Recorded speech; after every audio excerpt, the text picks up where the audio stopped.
عورت کا پہلا غرور اس کا حسن اور آخری غرور اس کے بچے ہوتے ہیں۔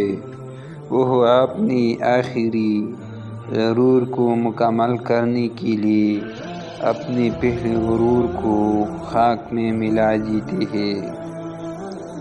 والدین کی باتوں پر اتنا تو یقین رکھیں جتنا آپ دوائی پہ رکھتے ہیں۔ تھوڑی ہی کڑوی لگے گی مگر فائدہ مند ضرور ثابت ہوگی۔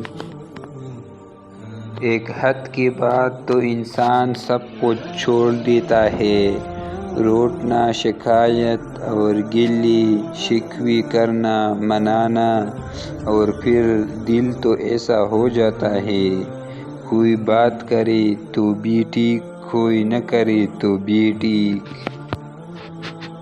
اپنی شریک حیات کی تمام عیبیں معلوم ہونے کے باوجود اس کے ساتھ بہترین زندگی گزارنا ہی اصل محبت ہے۔ شریک حیات بلا وجہ ناراض رہنے لگے تو سمجھ جائے کہ اسی ضرورت ہے توجہ اور محبت کی۔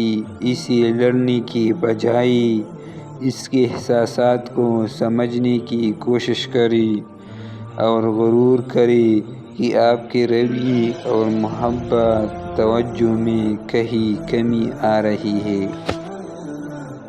مرد کا حسن اور پیسہ عورت کو اتنا متاثر نہیں کرتا جتنا مرد کی سیرت اور پاکیزگی عورت کو متاثر کرتی ہے۔ میری ماں اکثر کہا کرتی تھی، بیٹا دعا کرنا کہ شوہر آنکھوں والا ہو، جو دیکھ سکے تمہارے دکھ، تمہاری خوشی، تمہاری ہنسنا اور رونا۔ بہت لوگ آنکھوں والے ہوتے ہیں لیکن دیکھ نہیں سکتے۔ بابا جی فرماتے ہیں کہ انسان کی فطرت ہوتی ہے، وہ کسی بھی چیز کی 2 مرتبہ قدر کرتا ہے، ملنے سے پہلے، دوسرا کھونے کے بعد۔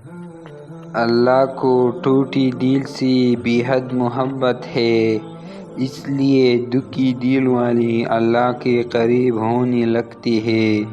جب اللہ آپ کو اپنے قریب نہ کرنا چاہتا ہو تب آپ کو آزمائش میں ڈال کر اپنے قریب کر لیتا ہے۔